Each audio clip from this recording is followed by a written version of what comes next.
Ito ang Broad Streamcast Communicators, ang naiiba at kakaibang plataporma sa digital broadcast. Mula Luzon, Visayas, Mindanao hanggang sa iba't ibang dako ng mundo. Broad Streamcast Communicators, ang sandigan ng sambayanan mula sa walang labis at walang kulang na pagbabalita, paglilingkod, maglalahad ng mga mapagbuong komentaryo at usaping pambayan para sa kapakanan ng karamihan. Broad Streamcast Communicators, tuwirang maglilingkod ngayon hanggang sa susunod na henerasyon.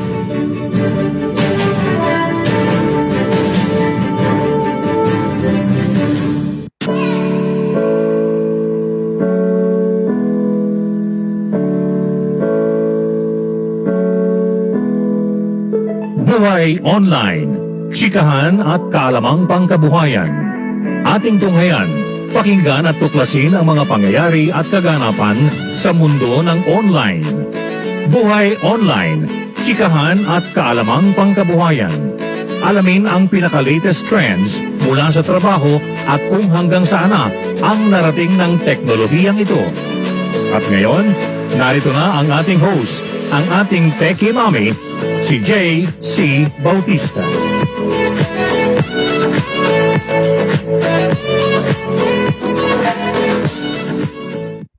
Hello everyone, happy Thursday. Magandang umaga, almost tanghali na.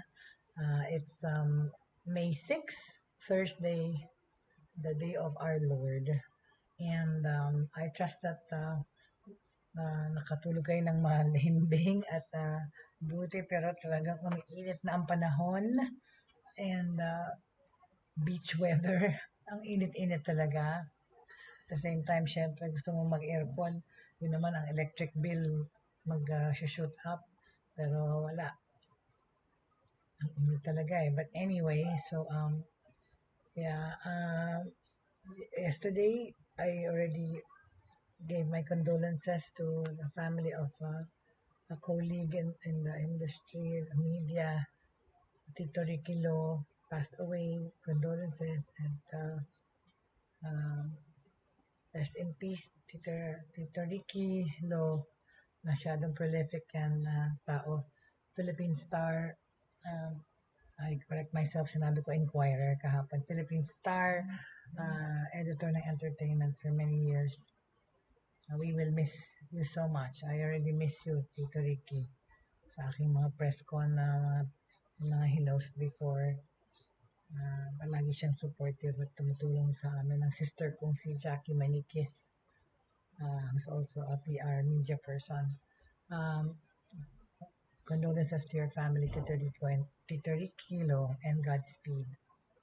Okay, so we're still into the subject, of course, of the pandemic and how businesses can thrive and how we can thrive and how we can survive the pandemic.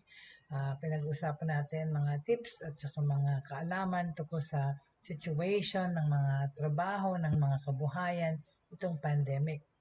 At binigyan natin ng ibang ways or ibang or kung ano-anong mga industry yung naapektuhan ng pandemya, and at the same time businesses that are still existing na nagpapatuloy pa rin itong pandemya, diba? There are a handful of news events last year that still continue to have a profound impact on how businesses operate itong 2021. More than likely, these events will continue to materialize as we get deeper into this year. Ayun na nga, May na tayo. Can you believe it? Diba? Parang nag-Happy New Year kung hepache lang tayo at saka Happy New Year. Kaka-New Year lang. Wala. Ubus na. Tapos na yung first quarter of the year. Q1. Right? Can you believe it? It's really, really passing us by. And yun na nga, pandemic pa rin. People are saying nga, bakit ganon yung social media naging obituary? But when we think about it, hindi lang naman dahil dun sa COVID din yung mga makikita mo sa obituary. The reality is, tanggapin, tumatanda tayo, and yun na nga, loss of loved ones, loss of mga magulang, inevitable yan. Pero yun na nga, nadadagdagan ng mga instances na or mga uh, deaths associated, of course, with COVID-19. Pero yan talaga, nagiging obituary talaga yung Facebook or Instagram. But pati nga yung news for the day stuff, pati doon nilalagay na ngayon yung mga patay doon sa news ng Facebook nyo. Anyway, also pala, condolences to my Quaderno family. That's related to me, yung Ate Febronia Quaderno. That was she had the service yesterday, and he said goodbye to her. Also, condolences to the Quaderno family on the death of our relative.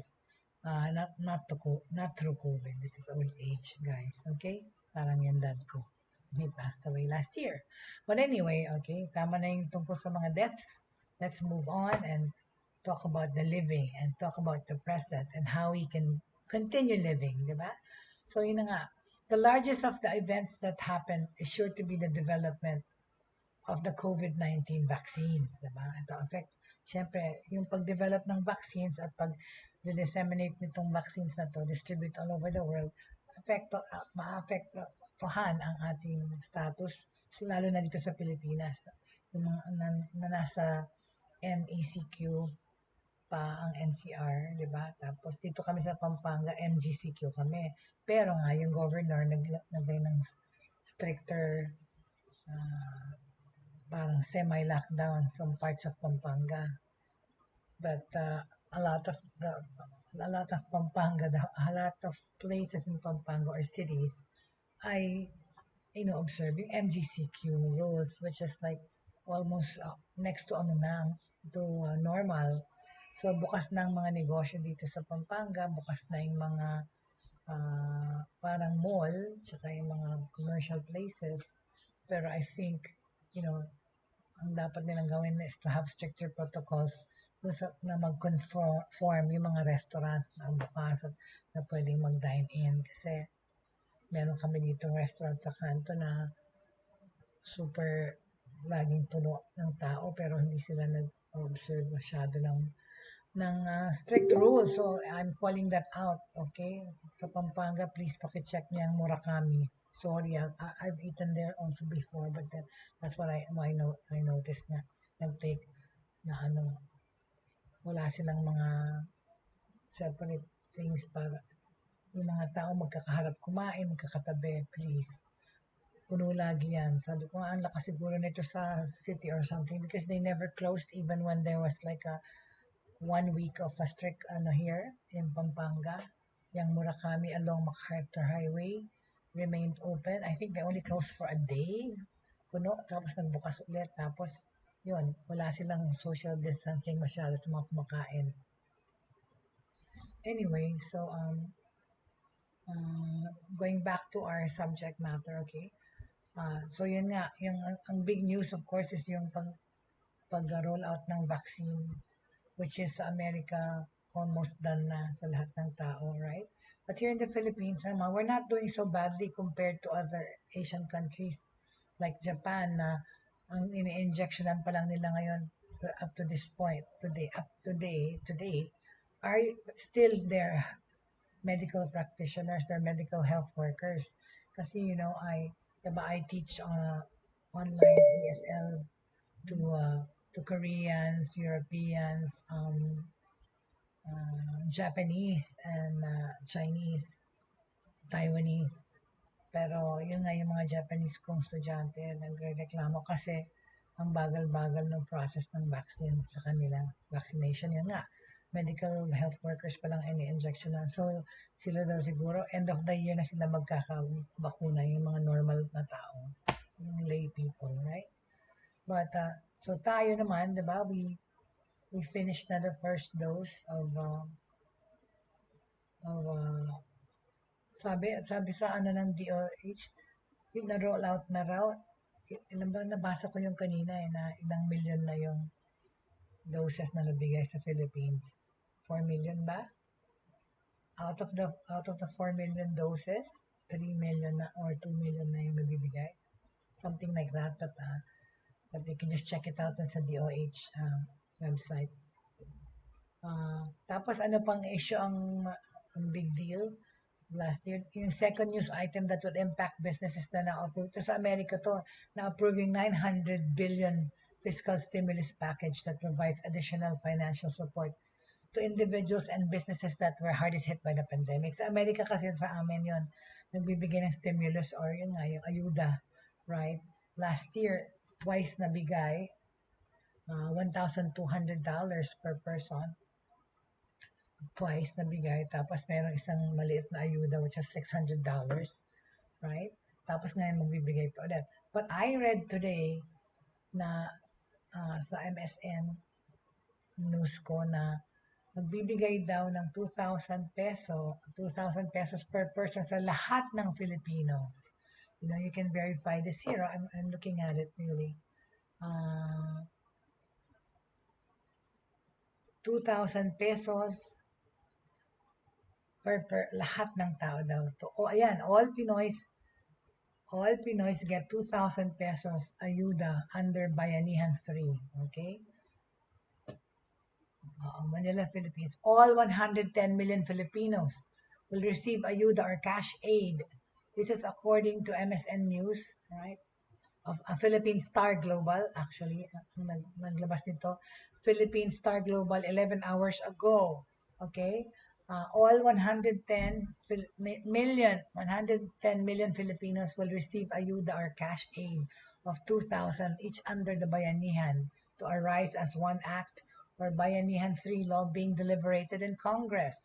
The all-inclusive cash aid, okay, will cover the rich, the poor, and those in the middle class, and will be distributed in 2 tranches under the 405.6 billion measure. Sabi ni Representative Sharon Garin and Stella Kimbo, both economists and members of the technical working group that drafted the consolidated Bayanihan 3 bill, said this proposed fourth ayuda program seeks to provide equitable distribution of financial assistance across social classes. So lahat ng tao, rich or poor, bibigyan. Kasi naman, ano naman yun, dapat naman yun. Tapos, bahala na kasi yung mayayaman kung magdo-donate sila, di ba? Everyone's affected by this pandemic. Totoo naman talaga. Poor Filipinos, rich Filipinos, and especially those in the middle class who were not covered by the previous ayuda. Totoo naman ako, I never received any ayuda money at all. Nung nasa Marikina pa ako nakatira, kasi nakakondo daw, hindi binibigyan ng pera. Although pinag-register kami, wala. I never got it. Tsaka even the ayuda of goods and kind, yung mga sa kondo, bias, binibigay lang ilang salot ng bigas, 2 cans or whatever. Sabi nga namin, yung allotment para sa lahat, okay lang yung ibigay kasi like kami, what we did before, inipon-ipon namin yung nakukuha namin mga candles of blah blah and those things. At binibigay naman namin doon sa mas nangangailangan, right? Kesa naman binumbulsa ng mga tao dun sa barangay or something. Dapat ibigay nila kung ano yung nararapat, tapos bahala ka na kung i-donate mo yon or hindi. So, the AAMBIS OWA party list representative said the bill also includes programs to boost existing social services, including financial support for displaced workers and families in areas under strict lockdowns, okay? Also on the chiefs, Kimbo explained that the all-inclusive ayuda system will address loopholes in the 3 previous versions of the Social Amelioration Program, yung SAP, okay? There were so many complaints kasi on the distribution. Totoo naman, yung mga distribution na yan talaga, hindi lahat nabigyan o hindi lahat binigay. So it's better to to make a mistake over inclusion rather than over exclusion, di ba? The Marikina Congresswoman and Deputy Minority Leader sinabi niya yon, okay? Si Kimbo, principal author of the bill, said the proposed ayuda will be progressive and allows rich citizens to waive their 2,000 cash assistance from the government. Yun na nga eh.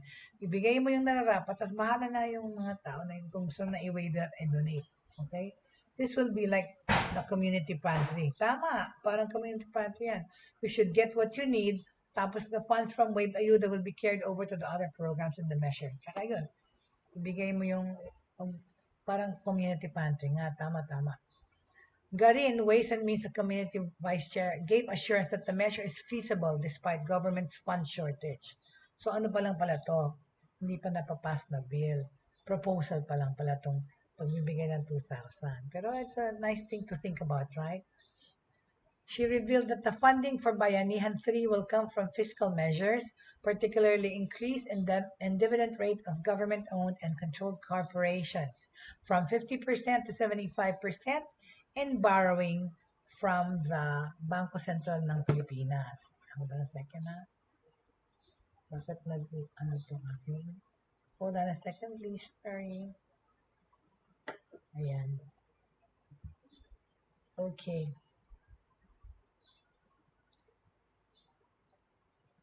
This has been agreed upon by proponents and economic managers.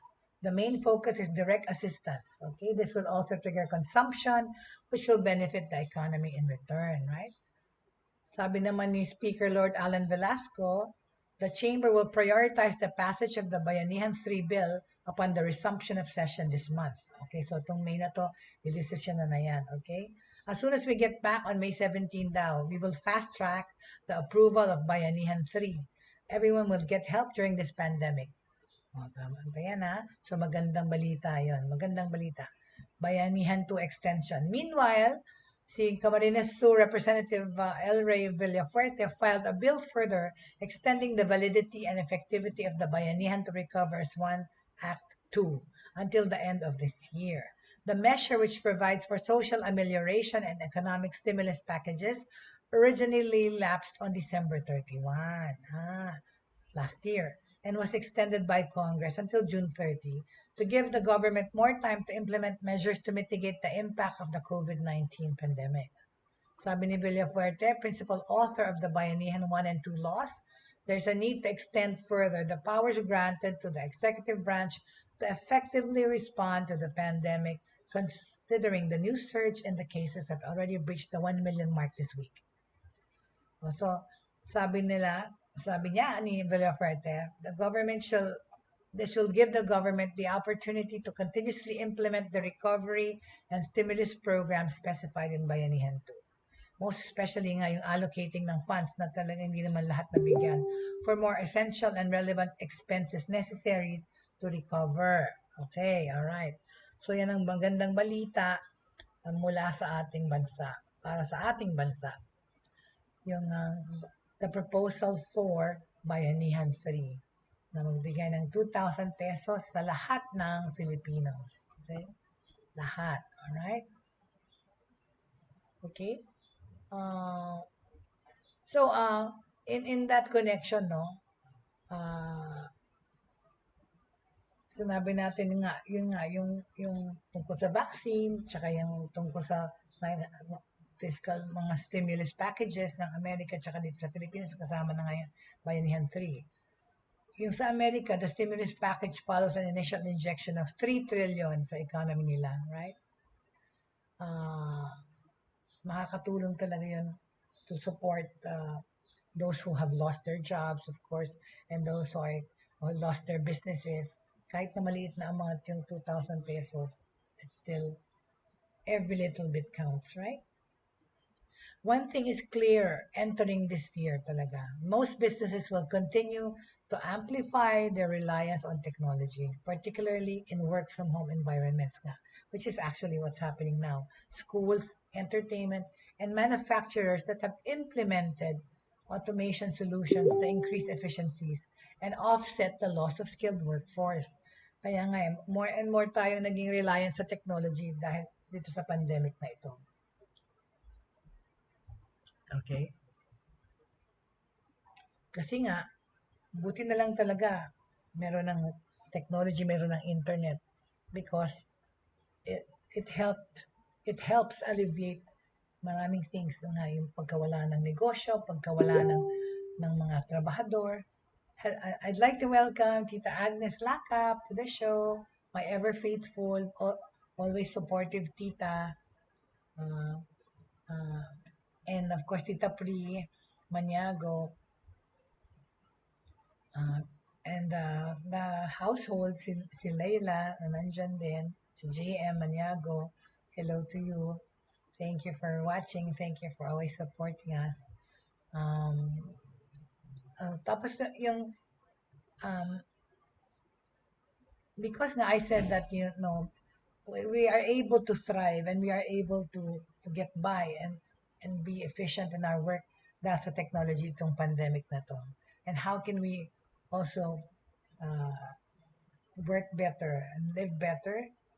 Thank God nga talaga for technology dahil itong ating talagang pamumuhay online nakakatulong. So here are some that I'm going to tell you about mga technologies na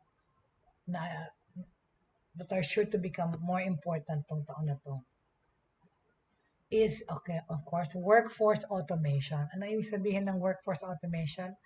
While it has the tendency to take the shape of many forms, depending do sa industriya, workforce automation is about implementing a system to complete repetitive, easily replicated tasks without the need for human labor. Yun na nga, pinapalitan ng robotics, pinapalitan ng AI, or simply, uh, yun na lang pag-digitize ng negosyo from face-to-face negosyo or real um, physical companies, physical offices, na-automate na yun, di ba? Because of this pandemic situation and technology, transfer na natin yung negosyo natin online. So yun, nung ginawa natin yun sa maraming negosyo, of course, nagbawas ng tao.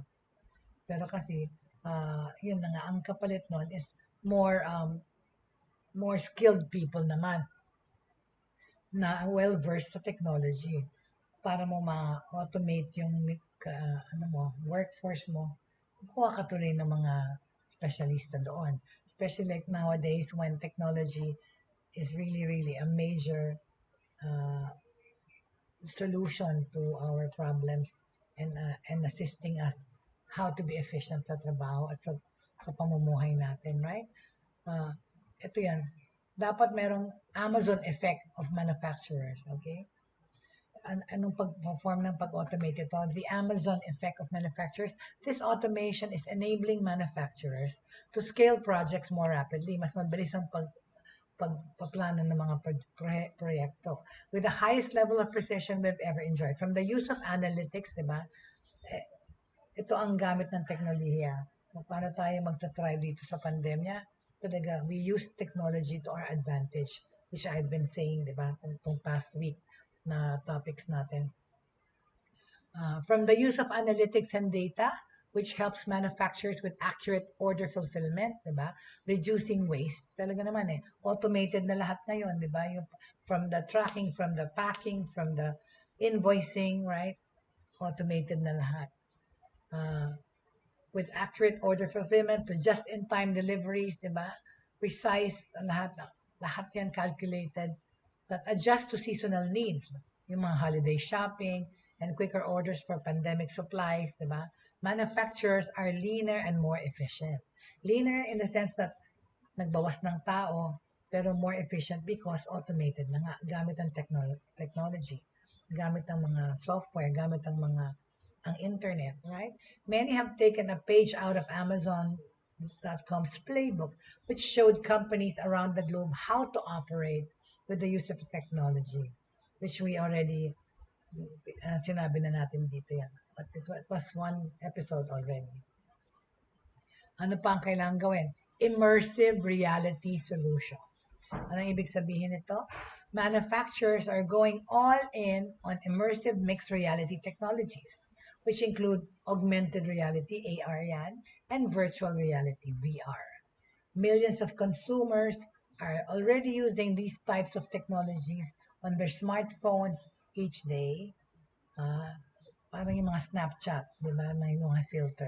Manufacturers are now using these solutions to overlay virtual or special digital environments to augment design, production training, and customer services. Diba? Ginagamit na ngayon ng augmented reality or virtual reality. Sabihin ng mga tao, ano ba yung augmented reality sinasabi mo, Jay? Augmented reality tsaka virtual reality. Well, Augmented reality means this is an interactive experience of a real-world environment, di ba? Yung simulation ng uh, totoong event. It is an interactive augmented reality or AR is an interactive experience of a real-world environment where the objects that reside in the real world are enhanced by computer.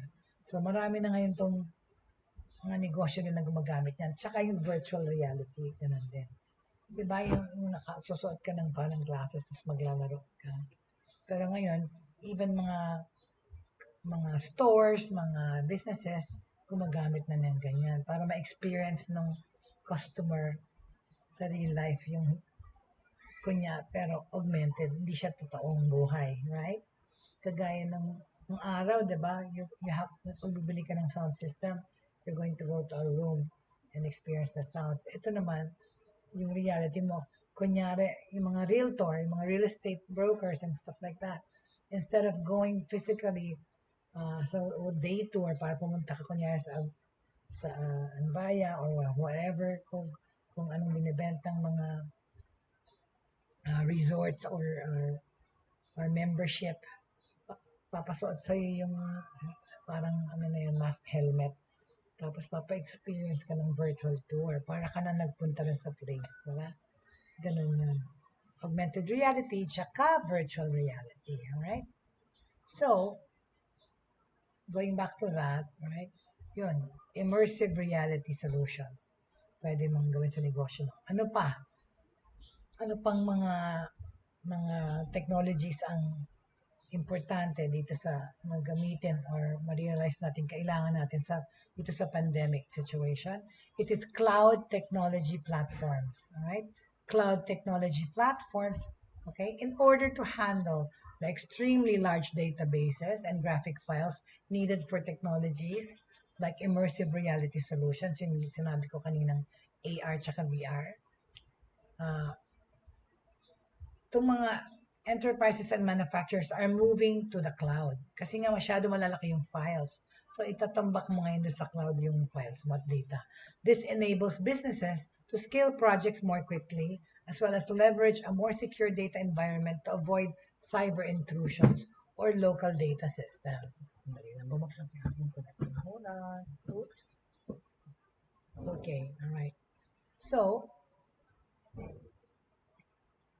oops. Kala nawala ako.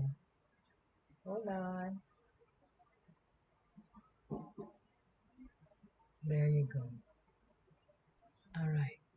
So, yeah. So, what was I saying? Okay. So, yun. Cloud technology platforms. Ano pa? Of course, ano pang kailangan nating consider so that we can thrive in this pandemic? It is our work from home environments. Okay? Nowadays, di ba? And as much as yung lumaki yung sales or tumaas ang demand to do deliveries, tsaka order online, dahil nga sa pandemya. Yun na nga, last year, bigla na lang nag-boom yung mga sa Lazada, Shopee, whatever, kasi people all started making their work from home experience very, very ideal by, yun na nga, investing in even a good chair. Ako nga, wala pa akong silyang mabuti para yung likod ko wag sumasakit. But ginawa nilang ergonomic ang kanilang working conditions from home, right? Dinesign yung mga iba nga ano pa ng bahay, nagpaayos ng bahay para doon sa kanilang mga online schooling kasi yung mga anak or yung mga kwarto.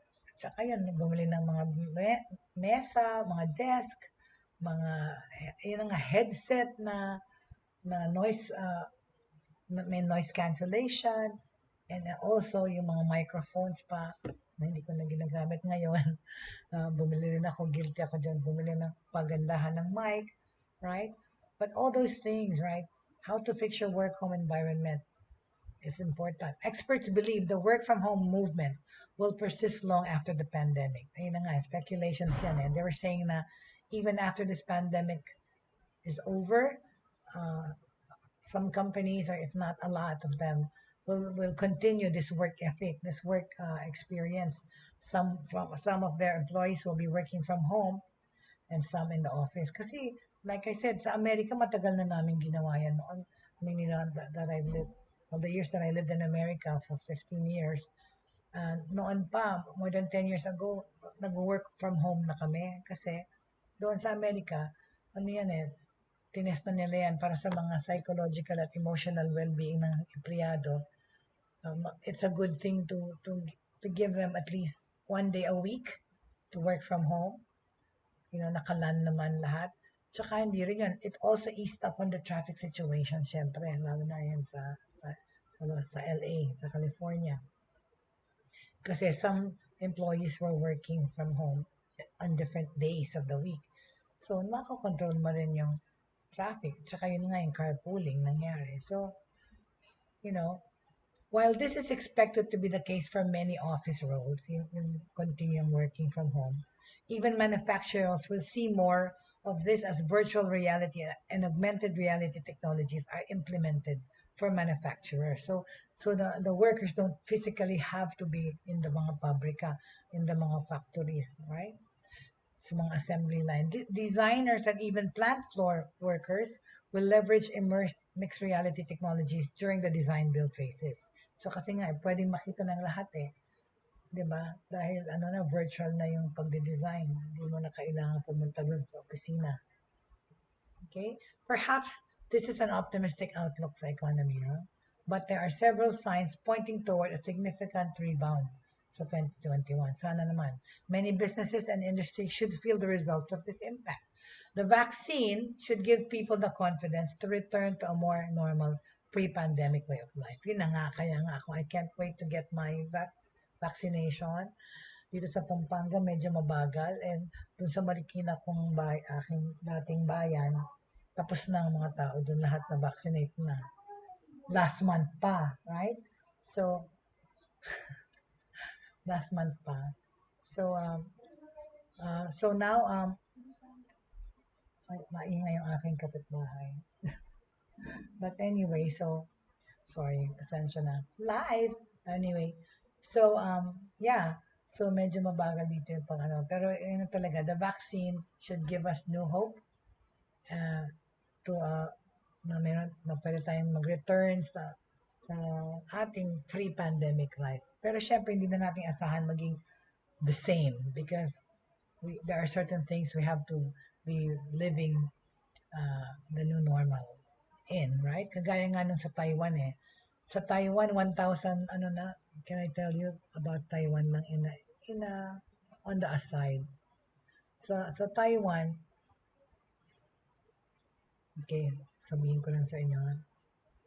Kasi the way that Taiwan went about their dealing with the virus is amazing, di ba? Sa Taiwan, ngayon,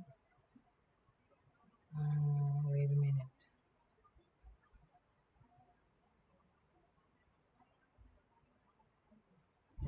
Na sila, 1,000 something lang na yung cases nila. Ayan, tama.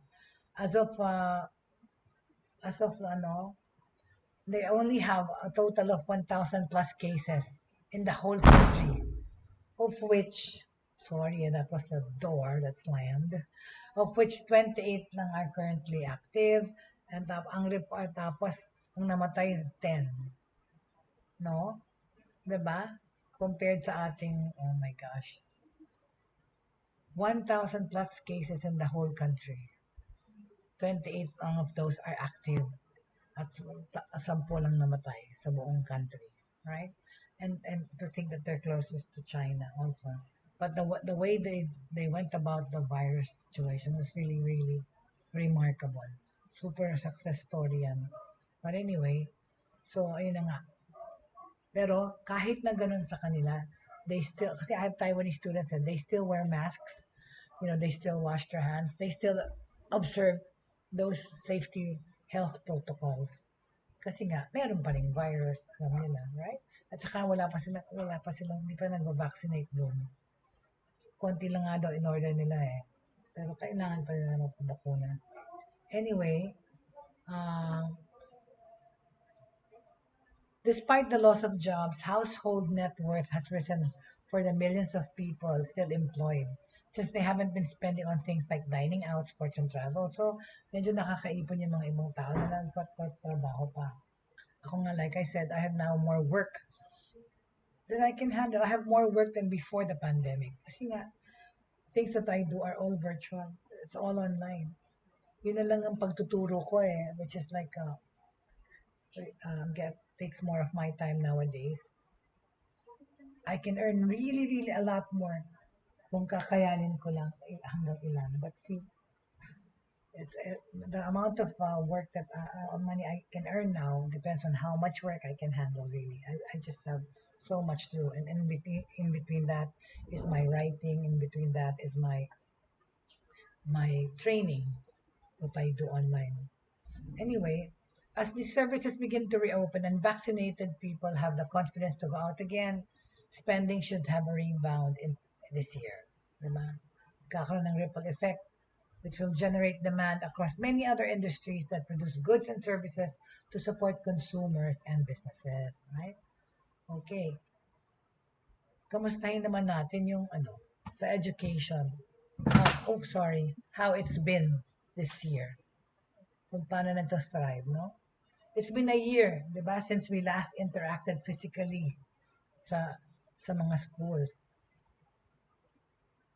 Kasi looking back, na-overcome naman ang mga challenges. Pero like I said, di ba, masyadong naging hilaw yung pag-transfer natin ng ating educational system to online.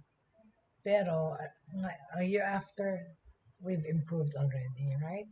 So citing this from DepEd, DepEd reflects on the status of education, Philippine education, 1 year after this pandemic. Okay, when the Philippine government ordered the closure of schools over a year ago due to the coronavirus pandemic, ang DepEd had to make sure that necessary adjustments were in place to ensure that the education of millions of Filipinos will not be left hanging the balance.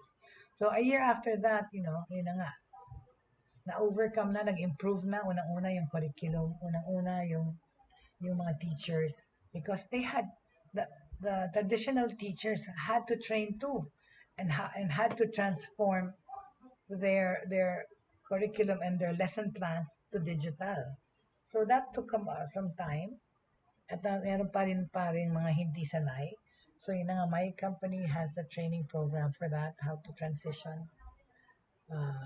My company, Media Whiteboard Management Inc. has that. But sabi ng DepEd, it's been a year. Citing the overwhelming support from its stakeholders, DepEd said that it managed to open an extraordinary school year and still make learning opportunities available for the learners.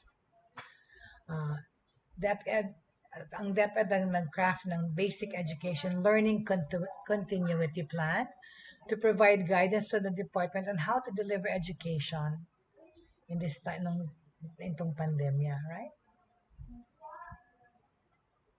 Alternative learning delivery methods were made, which is nga online learning tsaka yung modules, yung modular learning. Through a distance learning approach, lessons were delivered to students either online at sa mga wala namang internet o mga eskwela or mga lugar na walang wifi o walang internet or walang kapasidad na mag-study online. Yung mga modules lessons are delivered to students through modular, which is printed and offline, online, television, and radio-based instruction and blended learning. A combination of 2 or more modes of learning. Diba? However, during the first quarter ng school year, DepEd recognized the challenges that faced the students and teachers, buti naman, under the new learning setup, and directed the implementation of academic ease measures. Totoo, yun na nga yung anak ko nag-enroll noon last year nung sa summer intersession ng Ateneo. para sila mga guinea pig doon sa ginamit na hindi natuwa yung anak ko masyado, pati yung mga kaklase niya. Dahil at time, wala naman halos klase, tapos recorded pa yung mga lessons, tsaka, uh,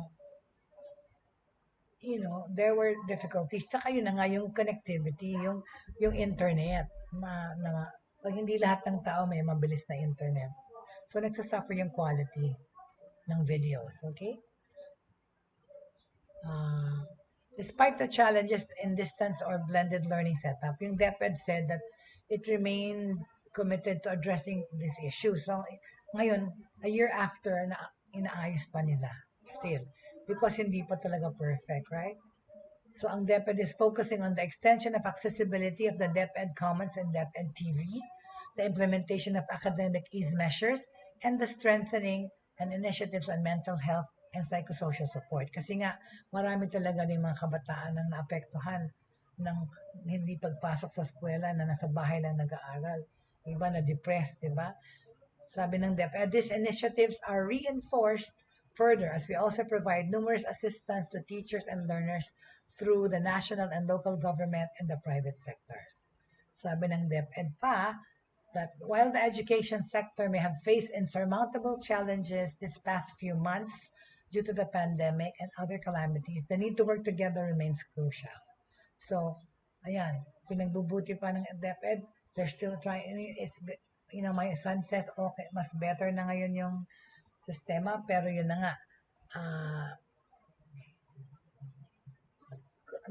syempre nami-miss pa nila yung human interaction or interacting with their classmates and discussing things, lalo na yung mga group projects. Pati yung kakausap sa teacher. Syempre nami-miss yun ng mga estudyante when you can actually talk to your teacher and ask questions. But anyway, so yun. That's my take on the education side of this pandemic situation, right? Tapos ano pa, this pandemic has caused new businesses, di ba? Or new emerging businesses to double. Totoo yan. Maraming mga bagong negosyo na nag-start last year from the pandemic ay nagkaroon ng magandang outcome, right? Dumoble ang negosyo, lumakas ang negosyo as opposed to before the pandemic. Despite economic uncertainty nga, and a volatile market, the coronavirus pandemic has led to a surge in startups. Totoo, madaming naging mga bagong negosyo, maraming mga nag-invento ng bagong negosyo, right?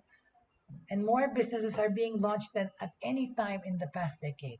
Existing startups pa are showing a rapid acceleration. Talaga, dumadami talaga naman yun na lang sa food.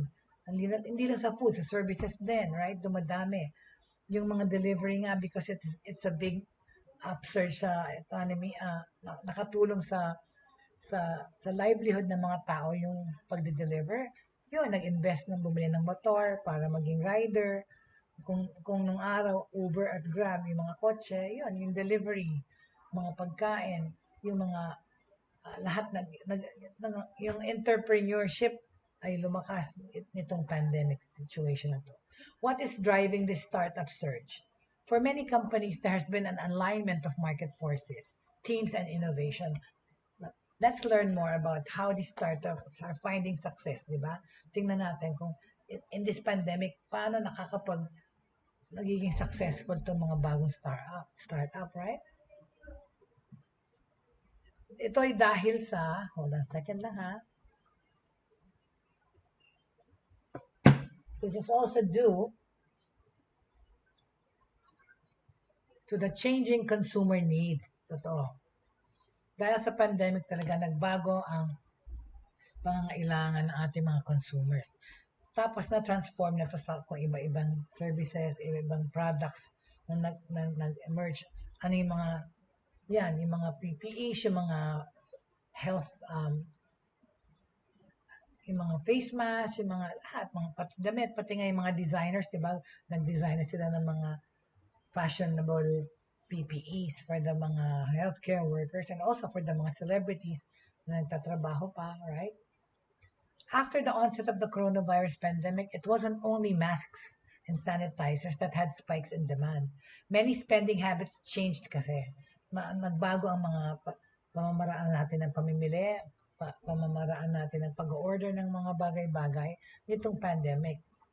Many spending habits changed and because of the stay-at-home economy, na, 'di ba? Mas maraming negosyo maraming bagong negosyo ang nag-proliferate. At kasi nga, maraming ibang demand, maraming ibang produkto na silang kinakailangan ngayon na related to the pandemic. As new market opportunities became clear, startups rapidly pivoted to meet these emerging consumer demands. Talaga, yung mga business, all of a sudden talaga, lahat nagkaisip maging bumili ng mga PPEs, mag-order sa ibang bansa, tapos benta dito sa Pilipinas. Maraming naging resellers, right? Nag-emerge yung resellers kasi nga, it was a way of earning money. The startup surge is being driven by COVID-19 friendly industries and clusters of products and services. Digital solutions are a large part of this because consumers are using technology for work, fitness, learning, and socialization. So, yun na nga, in so doing, nag-latch on that o sumakay dyan itong mga negosyante, right? By investing in, yun na nga, may mga iba pang factories na biglang dito na nagkaroon, nag-produce ng face mask kasi di ba nung beginning, lahat galing sa China, tapos nagkakulangan pa, right? Pero yun, mga negosyante, nagkaisip na gumawa ng sarili nila, right? The Zoom boom pa, di ba? Yung pag-Zoom ng Zoom, paggamit ng Zoom at iba pang mga meeting platforms, Google Meets, Zoom. The Zoom boom is a clear example of how changing consumer habits have prioritized technology as the solution. Diba? Activity on the platform increased from 10 million daily participants in December 2019 to about 300 million daily participants in April of last year. Ito yung Zoom.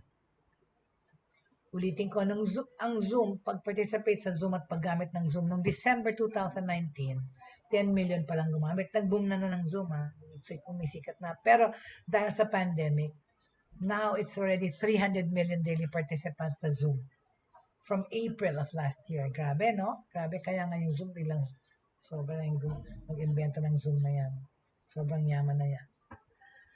Ano pa? Startups are seizing new market opportunities, right? As consumers look for new solutions, market opportunities have opened up for businesses of all sizes to meet the new demand. And yun yung sasabi ko, maraming SMEs nag-proliferate, and then those existing big companies and big negosyo na patuloy pa rin silang nagninegosyo ngayon because nag-innovate sila, right? People started using technology to their advantage to meet up with the demands and to meet up with the demands of the pandemic era. However, startups have an advantage because they are nimble enough to move quickly in response to the changing market. Yun na nga totoo eh. Dahil mga lalaking corporation, marami pang kailangan i-consider yung pag-fix ng budget, pag-fix ng kung ano-ano, yung mga kanilang mga marketing strategies kailangan ayusin. Pero yung small business people na also nakapag-startup na rin with less or little monetary investment, sila yung mas naging flexible mag-adjust, right? Sa changing market. A fast-paced, rapid response has long been at the core of many early-stage companies. As a result, these startup companies can frequently achieve tight timelines when bringing new products and services to the market. Kasi nga itong maliliit na businessman, in a little time, nakapagtayo sila right? So, mas madali silang kumilos, mas mabilis kumilos, right? In response to the crisis, many startups have released products and services that directly address the pandemic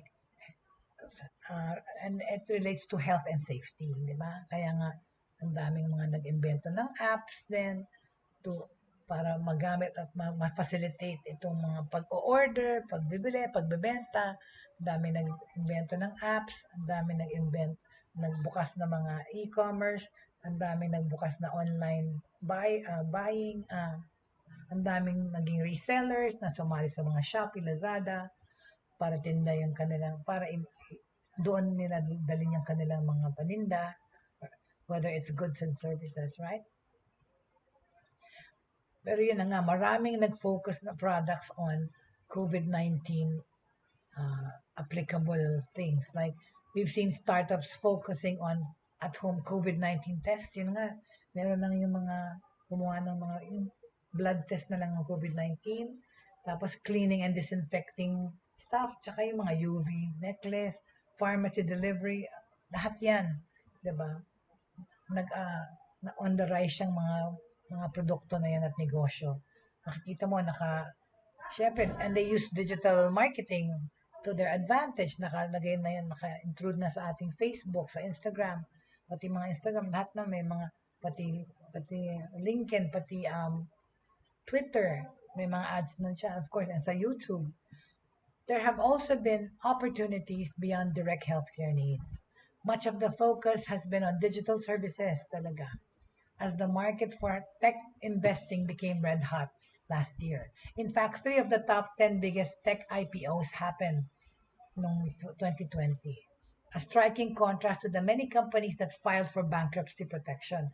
And as much as maraming naging bankrupt, merong mga tech companies din na nag-IPO pa. Even among Y Combinator's first group of entrepreneurs after the onset of COVID-19, there was a strong focus on the tools and services related to the pandemic.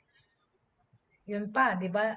Bigla na nagkaroon ng funding opportunities. Then, maraming nag-offer ng mga capital investment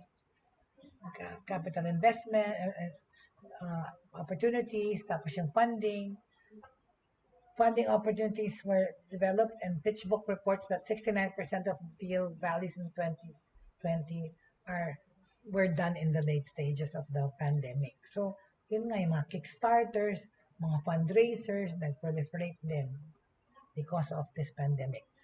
Tapos, yun na nga, yung pagiging entrepreneur, a lot of people realized they could be entrepreneurs kasi entrepreneurship was up during this pandemic situation. In addition to the market factors that are beneficial for startups, there is also a human advantage, okay, that we can see. Entrepreneurs and startup teams are positioned to lead during the crisis. Siyempre, meron mga growing pains, right? But when there is an economic downturn, a pandemic, or a natural disaster of any kind, you can expect the entrepreneurial sector to rebound against it. Talaga naman.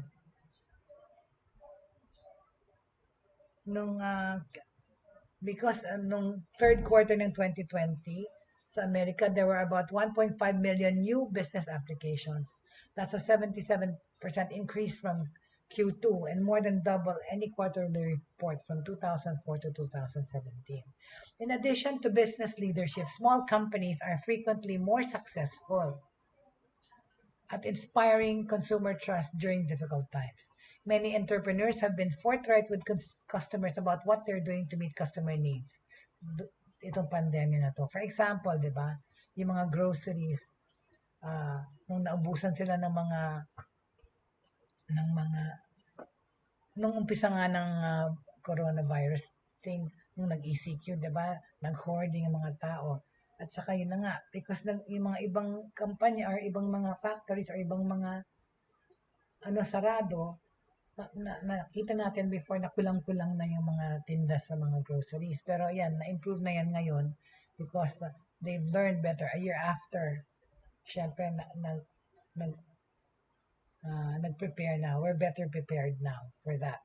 So, hindi na, kasi there was a time last year na pag pumunta ka sa grocery, wala ka na rin halos mabili. Lalo na yung mga branded na things na dati mong binibili. Tsaka kasi nga, yung delivery, lalo na yung mga nanggagaling pa sa Manila, pati yan, sa mga negosyo, ng mga franchises, sa Manila pag galing yung commissary, pag may mga lockdown noon, hindi sila makapag-deliver. But now, of course, we have a better system of that, right?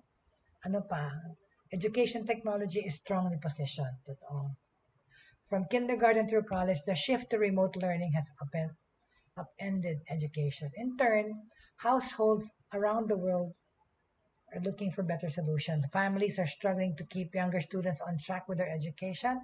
At yung mga older students are rethinking the high cost of college when it doesn't include an in-person experience. Talaga naman eh. Walang in-person experience yung pagka-college, pero ang kolehiyo, yun na nga, it was online, pero hindi naman binawasan yung tuition. Kakaloka, ganun pa rin. So, yung iba tuloy hindi nag-enroll, right? At saka yun nga, pati yung ibang kung kakilala, nilipat nila yung anak nila sa public school na dating private school during this pandemya. Kasi nga, yung quality ng education nagsasuffer din naman kasi wala ka naman teacher talaga, yung magulang mo nagiging teacher mo. Yun nga yung question yan, paano kung hindi nakapag-aral yung magulang mo, paano kanya tuturuan, right? So those things. So we will talk more about that, what other aspects of life, of our lives are naapektuhan at kung ano yung mga solusyon dyan and how they are thriving. Papatuloy po natin bukas yan as we wrap it up uh, um, about the topic of pandemic and how we're thriving in this pandemic situation a year in retrospect. So yun nga, sa education, hindi naman sa Amerika, no, when they launched a solution regarding that, napag-usapan ko yung tungkol sa tuition. Sabi, meron dyan, after the COVID-19 shutdowns, an outcry of college students kasi sa Amerika, sinabi they didn't want to pay full price tuition to fund the campus they can't access. Nga naman talaga, no? 94% said that their online classes haven't been worth the tuition. Totoo yan. Totoo yan. Feel ko rin talaga na yung tuition hindi talaga worth it because yung quality ng education talaga ng mga bata nagsuffer. Call ko lang yan talaga eh. Of course, my son goes to Ateneo. Yes, and yes, mahal ang tuition. And nagrereklamo talaga rin siya and even their classmates the quality of the education they're getting na hindi naman nga talaga discount kahit na gano'n. May library, di ba sabi ko pa nga may library fee pang sinacharge ako sa akin na 5,000 eh. Sa amin na 5,000 pesos library fee. Eh, i-access mo lang yan online, right? Kaloka. But anyway, so thank you so much for those who joined me today. And we're talking about pandemic situation pa rin, how we are thriving in this pandemic, how businesses are thriving, how lives are thriving, what we can do to make it more livable, what we can do to make life more tolerable, and of course, what we can do to be more productive in this pandemic situation and how we are doing it. Patuloy natin yan bukas, okay? Because marami pa akong gustong i-share sa inyo about that. Tomorrow, we're going to discuss, I can give you the pandemic opportunities to grow your business this year and more ways that I can show you so that we can survive and thrive through COVID-19 and beyond COVID-19. That's what we're going to talk about tomorrow. And also I will also share how this has also affected the fitness industry, right? So thank you so much for joining me today. And maraming salamat to our friends who joined me. Thank you very much. And enjoy the rest of your Thursday. Enjoy your lunch. And ano bang, wala akong birthday greetings today kasi wala akong makita, maalalang may birthday. But the month of May, yan, birthday month ko yan, tsaka ng mami ko. Rest in peace, my mother, who I miss so much forever. And birthday ko sa Sunday. Well, thank you very much. Have a good day, everyone. Enjoy the rest of Thursday. Maraming salamat po. And more on pandemic and how the pandemic economy will shape business in 2021. I just gave an overview of that.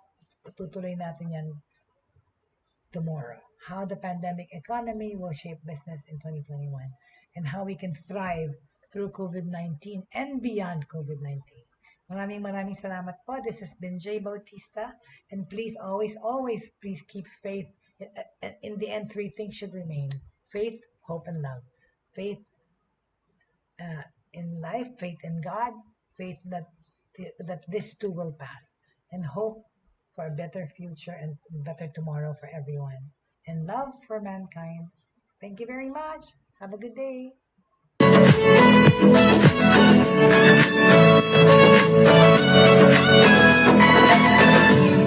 Inyong natunghayan at napakinggan ang mga makabagong pamamaraan sa mundo ng online sa pamamagitan pa rin ng Broad Streamcast Communicators. Hanggang sa muli, maraming salamat po.